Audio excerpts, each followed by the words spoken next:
عامر زیاد صاحب، آپ توپوں کا رخ آپ کی جانب موڑ دیا ہے جناب نے. میں یہ جاننا چاہ رہا تھا کہ جو اس معاملے کی سنجیدگی ہے اس کو لے کر کے پی ٹی آئی کا جو رد عمل ہے کہ ہم مسترد کرتے ہیں یہ کمیشن، ہم تحریک برپا کریں گے، یہ کافی ہے یا کافی ہونا چاہیے؟ سب سے بڑی بات یہ انہوں نے کہا جی کراچی میں بیٹھے ہیں تو کراچی کے لوگ تو سب سے مظلوم ہیں، ان کو آوارہ کتے کاٹ رہے ہیں، ان کو جو ہے خدا بھلا کرے جو اسٹریٹ کرمنلز ہیں روز لوٹتے ہیں مارتے ہیں، اور جو بچ جاتے ہیں وہ گٹر کے مین ہول میں گر کے بیچارے اللہ وہ اکبر. انتقال ہو جاتے ہیں ان کا نا. تو کراچی والوں کی تو بات ہی نہ کریں. بھٹی صاحب اچھا آپ سن رہے ہیں غور سے پلیز. اچھا اب دوسری بات پر آتے ہیں کہ جو مطلب جہاں سے کہ واقعی میں اس بات سے اتفاق کروں گا بھٹی صاحب کی کہ ہائی کورٹ کا جج معمولی شخصیت نہیں ہوتی، بہت اس کے پاس اختیارات ہوتے ہیں، وہ قانون سے بھی واقف ہے، وہ آئین سے بھی واقف ہے. اور جب جس طرح کے الزامات انہوں نے لگائے کہ جی اغوا ہوا اور خدا آپ کا بھلا کرے جاسوسی کی گئی ان کی اور فلاں ہوا ڈھمکا ہوا، سوال ہی پیدا ہوتا ہے کہ مطلب ہے اس کے بعد اس کے رد عمل میں انہوں نے خط لکھا جو جس کا بہت شہرت ہو رہی ہے کہ جی سپریم جوڈیشل کونسل کو. اب وہاں پر تو اس کے تو ایمبٹ میں ہی نہیں آتا.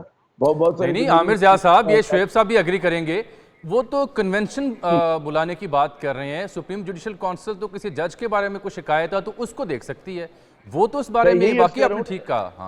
ہاں تو وہ میری جو وکلا حضرات سے بات ہوئی تو ان کا تو مطلب ایک تو انہوں نے مطلب نشانہ ہی غلط لیا.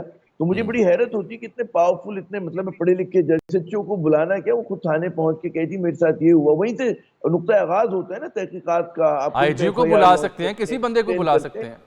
نہیں وہ نہ بھی بلائیں، وہ جا کے سیدھا جو ہے خدا آپ کا بھلا کرے تھانے میں جا کے رپورٹ درج کرا دیں، ختم ہو گئی بات. مطلب ہے کہ نقطہ آغاز. اور کون ہے جو ہائی کورٹ کے اس کی چیف جسٹس ہو یا اس کا جج ہو بھٹی اس صاحب کی آپ کی بات نہیں تجویز سے سنے گا؟ سہمت نہیں ہے بلکہ مجھے اندازہ ہے کیونکہ دیکھیں اس وقت بڑا بھٹی صاحب کو آپ نے عجیب بڑے عرصے چیز بعد لگتی ہے. ہنسا دیا کھلکھلا کے. اچھا بڑی مجھے مہربانی بھی آپ نے ہنسی آ بھٹی رہی ہے، صاحب کو آج مجھے بھی ہنسنے کا ہنسی آ موقع رہی دیا. ہے. میرا جامی صاحب عرض یہ کرنا ہے کہ اس وقت جو صورتحال ہے اس میں ہر ادارہ ہمارا بے توقیر ہو رہا ہے، ہر ادارہ ہمارا متنازع بن رہا ہے، بنایا جا رہا ہے.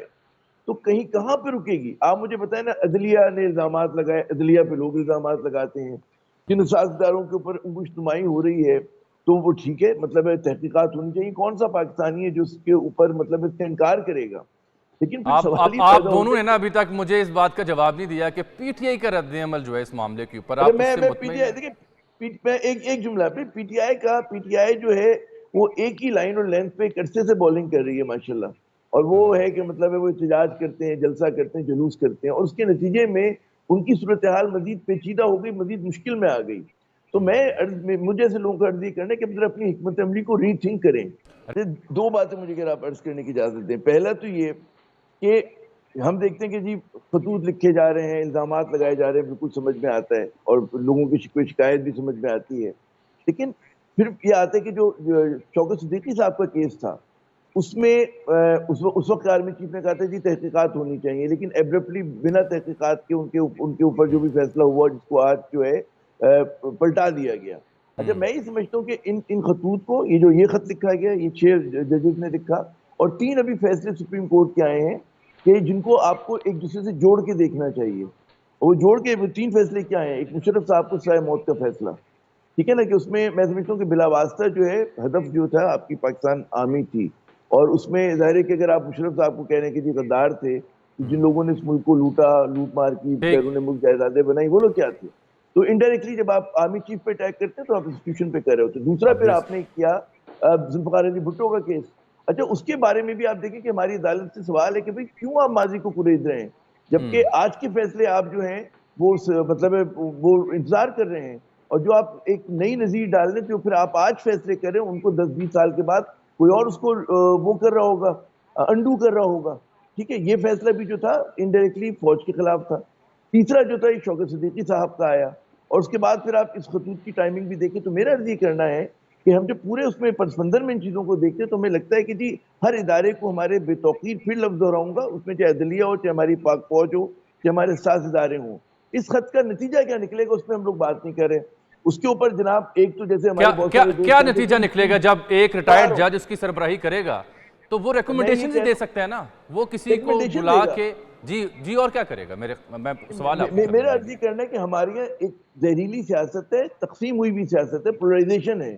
ٹھیک ہے، اس میں ہمارے بہت سارے دوست بڑے خلوص کے ساتھ سمجھتے ہیں کہ جناب ان 6 ججز نے بڑا کوئی ہیروئک کام کیا اور ڈیفائنس کی انتہا جو ہے ابتدا یہاں سے شروع ہوتی ہے، علامت بن گئی ہے انکار کی، ٹھیک ہے. پھر Is it دوسرا true? ایک آپ کو میں بات کروں، دوسرا رخ یہ کہتے ہیں کہ نہیں جی کوئی سازش ہے اور جناب یہ پتہ نہیں کس کے اشارے پہ کر رہے ہیں. اچھا اب بات یہ ہے کہ اس کا جو بھی اس کا نتیجہ نکلے، اس میں جو مجھے سمجھ میں آتا ہے کہ اس میں مزید ہمارا ہر ادارہ، جوڈیشری کا کوئی اتنا سنہری ان کا ماضی نہیں ہے، ان پہ بہت سارے سوال نشان. ہمارے ججز جو ہیں وہ سیاسی طور پہ پوائنٹ ہوتے ہیں، ان عدلیہ میں دھڑے بندی ہے، ٹھیک ہے نا، ان کے فیصلوں کے اوپر لوگ سوال نشان کرتے ہیں. آج کی ججز پہ کیوں بات یہ کرتے ہیں بڑا جناب؟ اہم نقطہ آپ بیان کر رہے ہیں، وہ بڑا جو اہم نقطہ ہے، بالکل. سیاستدان جو فون کیا کرتے تھے ججز کو، وہ کہاں گئے؟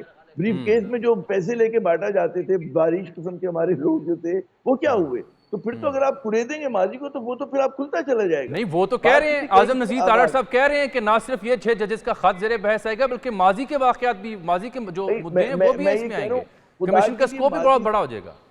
ماضی سے نکلیں اور آپ آج کے مسائل پہ توجہ دیں، سیاسی حدت میں کمی لائیں، آپ یہ جو وکٹمائزیشن ہو رہی ہے اس کو ختم کریں، مطلب کہیں سے ابتدا کریں، ورنہ آپ الجھتے رہیں گے. اب آپ دیکھیں نا کیا ہو رہا ہے کہ عدلیہ بمقابلہ اسٹیبلشمنٹ، اس میں کچھ سیاسی لوگ جو ہیں عدلیہ کو سپورٹ کر رہے ہیں، کچھ جو ہیں مطلب ان بھٹی 6 صاحب ججز آپ سے ایگری نہیں کر رہے. بھٹی صاحب دیکھیں نا، عامر زیاد صاحب نے، میں گزارش ہے دیکھیں، عامر صاحب نے دوسرا اینگل بھی بھٹی صاحب دے دیا نا کہ یہ صرف جہاد نہیں ہے. ہائی کورٹ کے جج کی اپنی فورس نہیں ہوتی، وہ حکم دیتا ہے اور امپلیمنٹ حکومت نے کرانا ہوتا ہے.